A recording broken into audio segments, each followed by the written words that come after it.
Hello everyone. स्वागत है आप सभी का सीटीएच एजुकेशन में। आज हम लोग एल्गोरिथम और फ्लो चार्ट टॉपिक को डिस्कस करेंगे। इसका पीडीएफ नोट्स आपको सीटीएच एजुकेशन के एप्लीकेशन पे अवेलेबल है। आप वहां से डाउनलोड करके नोट कर सकते हैं।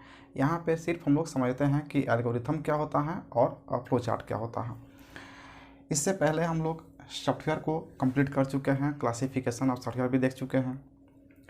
उसके बाद हम लोग प्रोग्रामिंग लैंग्वेज प्रीवियस लेक्चर में हम लोग कंप्लीट किए हैं और देखे उसमें low level language, high level language और मिडिल लेवल लैंग्वेज। हम लोग का आज का टॉपिक रहेगा एल्गोरिथम और फ्लो चार्ट। एल्गोरिथम को बेहतर तरीके से समझने के लिए हम लोग एक एल्गोरिथम और एक प्रोग्राम को कंपेयर करेंगे। एक्चुअल में एल्गोरिथम है क्या? तो किसी भी प्रॉब्लम को सोल्व करने का step by step procedure algorithm कहलाता है। एल्गोरिथम हम लोग स्टेप बाय स्टेप लिख देते हैं। किसी भी प्रॉब्लम को सोल्व करने का एक तरीका होता है। प्रोग्राम भी ठीक उसी प्रकार से होता है, सेट ऑफ इंस्ट्रक्शन होता है। किसी भी प्रॉब्लम को सोल्व करने का जो स्टेप बाय स्टेप प्रोसीड्यूर होता है वहीं प्रोग्राम भी होता है और वहीं एल्गोरिथम भी होता है। तो दोनों में बेसिक डिफरेंस क्या है उसको हम लोग समझते हैं। होता क्या है कि जब आप किसी काम को करते हैं और उसको एक वे में करते हैं और कुछ देर के बाद आपको पता चलता है कि ये तरीका मेरा गलत है, फिर आप उसको काट देते हैं या उसको मिटा देते हैं। फिर आप दूसरे तरीके से उस प्रॉब्लम को सॉल्व करने का प्रोसीड्यूर निकालते हैं। जैसे आप मैथमेटिकल प्रॉब्लम को सॉल्व कर रहे हैं और एक प्रोसीड्यूर लेकर के चले, आपका क्वेश्चन जो है ना लास्ट में गलत हो गया, नहीं बन पाया। फिर आप दूसरा स्टेप यानी कि दूसरा प्रोसीड्यूर आप उसको यूज करते हैं। तो इस तरह से क्या होता है कि आपके काफ़ी टाइम वेस्ट हो जाते हैं। उस टाइम को सेव करने के लिए आपको बार बार किसी प्रॉब्लम को सॉल्व करके और टाइम वेस्ट ना करना पड़े, एक स्टेप बाय स्टेप प्रोसीड्यूर बनाया जाता है कि अगर आप इस प्रोसीड्यूर के अकॉर्डिंग आप काम करेंगे तो आपका प्रॉब्लम का सॉल्यूशन हो जाएगा। एल्गोरिथम भी ठीक उसी प्रकार से है कि किसी भी प्रॉब्लम को सॉल्व करने का एक स्टेप बाय स्टेप प्रोसीड्यूर है, जिससे कि आपको कई बार किसी प्रॉब्लम को सॉल्व करने का अलग अलग वे नहीं अपनाना पड़े और आपका टाइम का बचत हो जाए। ठीक वही काम करता है हमारा प्रोग्राम। तो एल्गोरिथम और प्रोग्राम में बेसिक डिफरेंस क्या है? एल्गोरिथम और प्रोग्राम, जब हम लोग किसी भी सॉफ्टवेयर को डेवलप करते हैं या किसी भी वर्क को परफॉर्म करने जाते हैं तो उसमें दो चीज़ होता है। एक तो सबसे पहला काम हम लोग करते हैं डिज़ाइन। किसी टास्क को परफॉर्म करना है तो उसको डिज़ाइन करेंगे, या किसी सॉफ्टवेयर को बनाना है उसका डिज़ाइन करेंगे, किसी वेबसाइट को बनाना है उसका डिज़ाइन करेंगे, हमारा डिज़ाइन किस प्रकार से होना चाहिए। तो जब हम लोग डिज़ाइन करते हैं तो उसको कॉपी पेन पे लिखते हैं। कॉपी पेन से लिखते हैं यानी कि कॉपी पर पेन से लिखते हैं। किसी भी पेज पे आप लिख सकते हैं कि हमारा डिज़ाइन इस प्रकार से होना चाहिए, या आप कंप्यूटर के वर्ड MS वर्ड में या फिर नोटपैड पे या किसी भी टेक्स्ट एडिटर में आप उसका डिज़ाइन तैयार कर सकते हैं कंप्यूटर पे अल्फ़ाबेटिकल वर्ड में लिख कर मैथमेटिकल नोटेशन यूज करके। लेकिन जब आप उसको इम्प्लीमेंट करते हैं यानी कि उसका जब यूज करते हैं, इम्प्लीमेंट करते हैं, डेवलप करते हैं, तो वहाँ पे आपको क्या कहलाता है? वह प्रोग्राम। यानी कि जो स्टेप बाय स्टेप प्रोसीड्यूर आप कॉपी पर लिखे, डिजाइन किए, वो हो गया कि आपका एल्गोरिथम। और वहीं स्टेप बाय स्टेप को अगर आप कंप्यूटर में प्रोग्राम करते हैं, कोडिंग के थ्रू करते हैं, तो क्या हो जाता है? आपका प्रोग्राम हो जाता है।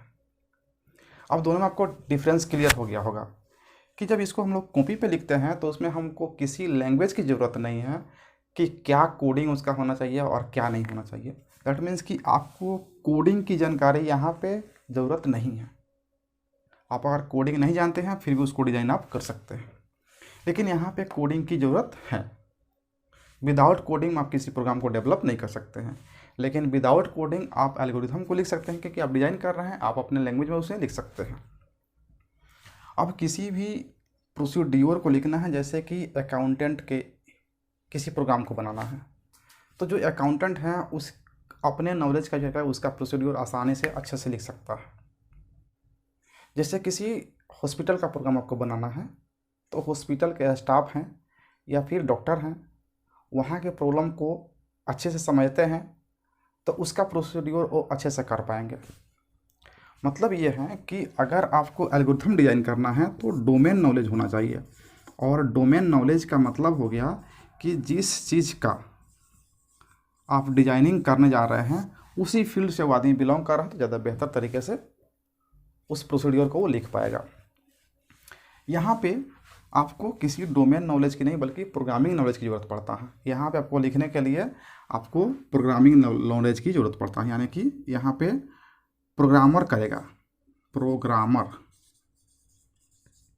यहाँ पे ये कहा जा रहा है कि यहाँ पे जो प्रोग्राम डेवलप करेगा वो प्रोग्रामर करेगा, और यहाँ पे डोमेन नॉलेज मतलब जिस फील्ड का आप प्रॉब्लम को सोल्व करने जा रहे हैं उस फील्ड का कोई व्यक्ति इसको डिज़ाइन कर सकता है। इसको डिज़ाइन करने के लिए आप किसी भी लैंग्वेज का यूज़ कर सकते हैं, किसी भी एनी लैंग्वेज, किसी भी लैंग्वेज का यूज़ कर सकते हैं। इसका मतलब ये है कि आप इसको इंग्लिश में लिख सकते हैं मैथमेटिकल नोटेशन का यूज करके, आप हिंदी में लिख सकते हैं, आप किसी भी लैंग्वेज में जो आप समझते हैं उस लैंग्वेज में, चूँकि आप उसका प्रोसीड्योर लिख रहे हैं, कोई कोडिंग नहीं कर रहे हैं। लेकिन यहाँ पे प्रोग्रामिंग लैंग्वेज की आवश्यकता पड़ेगा। प्रोग्रामिंग लैंग्वेज, किसी भी प्रोग्रामिंग लैंग्वेज का यूज करके ही आप प्रोग्राम को राइट कर सकते हैं। यहाँ पे जब आप डिज़ाइन कर रहे हैं तो यहाँ पे किसी भी हार्डवेयर और सॉफ्टवेयर, किसी भी हार्डवेयर और सॉफ्टवेयर की आवश्यकता नहीं है, यानी कि independent of hardware and software. Algorithm क्या है, हार्डवेयर और सॉफ्टवेयर से इंडिपेंडेंट है, इसमें किसी हार्डवेयर और सॉफ्टवेयर की आवश्यकता नहीं है। लेकिन जब आप प्रोग्राम डेवलप करते हैं तो ये डिपेंडेंट है, हार्डवेयर और सॉफ्टवेयर पर डिपेंडेंट करता है, क्योंकि ये हार्डवेयर और सॉफ्टवेयर के थ्रू ही आप डेवलप कर पाएंगे प्रोग्राम को। तो इस डिफरेंस से उम्मीद है कि आप एल्गोरिथम और प्रोग्राम समझ गए होंगे। एल्गोरिथम को हम लोग अभी समझ रहे हैं, प्रोग्राम को और डिटेल्स में हम लोग आगे समझेंगे।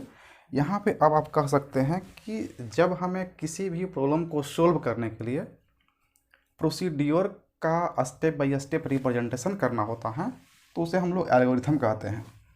और एल्गोरिथम डिज़ाइन करने के लिए, एल्गोरिथम का स्टेप बाय स्टेप प्रोसीड्योर लिखने के लिए आपको जिस प्रॉब्लम को सोल्व करना है उसका डिज़ाइन पता होना चाहिए कि किस तरह से हमें डिज़ाइन करना है, तो उसका स्टेप बाय स्टेप प्रोसीड्योर लिख देंगे।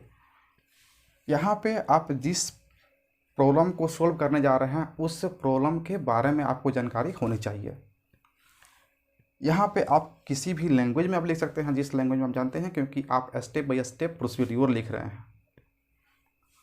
और यहाँ पे हार्डवेयर और सॉफ्टवेयर की कोई आवश्यकता नहीं है आपके एल्गोरिथम में। लेकिन प्रोग्रामर में अगर प्रोग्राम आप करते हैं तो ये इम्प्लीमेंटेशन टाइम होता है, डिज़ाइन टाइम नहीं। इसको प्रोग्रामर ही लिख सकता है जिसको नॉलेज है प्रोग्रामिंग करने का कोई लैंग्वेज में।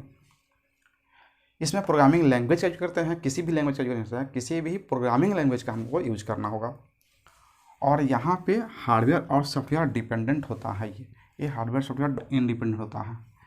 तो एक बार फिर से हम समराइज कर दे रहे हैं कि एल्गोरिथम किसी भी प्रॉब्लम को सोल्व करने का स्टेप बाय स्टेप प्रोसीड्योर होता है।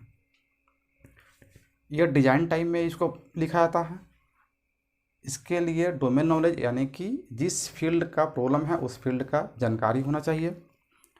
आप अपने लोकल लैंग्वेज में, किसी भी लैंग्वेज में इसको कॉपी पेन पे या कंप्यूटर में लिख सकते हैं। और इसमें हार्डवेयर सॉफ्टवेयर की कोई आवश्यकता नहीं है। जस्ट लाइक एक फॉर्मेट आप बना रहे हैं, डिज़ाइन कर रहे हैं कि इस तरह का होना चाहिए, ये स्टेप के थ्रू इस काम को हम कर सकते हैं। ये हो गया हमारा एल्गोरिथम, ये हो गया प्रोग्राम। तो एल्गोरिथम और प्रोग्राम आप आराम से समझ गए होंगे। अब हम लोग बात करते हैं फ्लो चार्ट की। जब हम लोग इसके स्टेप बाय स्टेप प्रोसीड्योर को लिख देते हैं तो इसी प्रोसीड्योर को अगर आप पिक्चोरियल रिप्रेजेंटेशन कर देते हैं तो हो जाता है आपका फ्लो चार्ट। फ्लो चार्ट को डेवलप करने के लिए कुछ सिंबल दिए गए हैं जो आंसी के द्वारा वेरीफाइड है। आंसी के द्वारा वेरीफाइड जो सिंबल हैं, जैसे रेक्टेंगल हैं, पैरेललोग्राम हैं, डायमंड का शेप है, फ्लो है, सर्कल हैं, तो किस सिंबल को किस लिए यूज करते हैं उसको हम लोग आगे पढ़ेंगे फ्लो चार्ट टॉपिक में। उस सिंबल का यूज करके एल्गोरिथम का हम लोग स्टेप बाय स्टेप रिप्रेजेंटेशन, यानी कि फ्लो चार्ट बनाते हैं, यानी कि डायग्राम बनाते हैं और उसमें डायरेक्शन देते हैं कि यहाँ से यहाँ जाना, इधर से यहाँ जाना है। इस प्रकार से जो है डायग्रामेटिक रिप्रेजेंटेशन हम लोग करते हैं एल्गोरिथम का, तो ये होता है फ्लो चार्ट।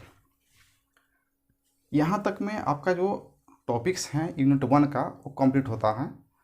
अब आपका बचता है कि एल्गोरिथम से कौन कौन से प्रॉब्लम हम लोग सोल्व करेंगे जो हम लोग एग्जाम में पूछा जा सकता है, और फिर फ्लो चार्ट से ये हम लोग समझ गए कि एल्गोरिथम किसी भी प्रॉब्लम को सोल्व करने का स्टेप बाय स्टेप प्रोसीड्योर होता है, और फ्लो चार्ट जो होता है ना वो एल्गोरिथम का डायग्रामेटिक रिप्रेजेंटेशन होता है। अब हम लोग जो कुछ भी क्वेश्चन करेंगे उस क्वेश्चन का पहले एल्गोरिथम लिखेंगे और फिर उसका फ्लो चार्ट को ड्रॉ कर लेंगे। एल्गोरिथम लिखने के लिए हमें किसी भी अलग जानकारी की आवश्यकता नहीं है, किसी भी सिंबल की आवश्यकता नहीं है, डायरेक्टली हम लोग स्टेप बाय स्टेप लिख लेंगे। लेकिन फ्लो चार्ट बनाने के लिए आपको उसके सिंबल की जानकारी होना चाहिए कि किस सिंबल को हम लोग किस लिए यूज करते हैं। तो इसमें सबसे पहले आपको सिंबल के बारे में जानना होगा, सिंबल किस सिंबल को कहाँ पे यूज कर रहे हैं, उसके कंडीशन के बारे में कुछ जानना होगा, और तब हम लोग एल्गोरिथम लिखेंगे, उसका फ्लो चार्ट ड्रॉ कर लेंगे। तो नेक्स्ट लेक्चर में सबसे पहले हम लोग एल्गोरिथम का कुछ प्रॉब्लम को सोल्व करेंगे, और एल्गोरिथम क्लियर हो जाएगा तो उसके बाद हम लोग फ्लो चार्ट के सिंबल को डिस्कस करेंगे और फिर उसका फ्लो चार्ट आसानी से ड्रॉ कर लेंगे। उम्मीद है कि आपको एल्गोरिथम समझ में आ गया होगा। इसका PDF नोट एप्लीकेशन पे अवेलेबल है, आप वहाँ से नोट कर सकते हैं।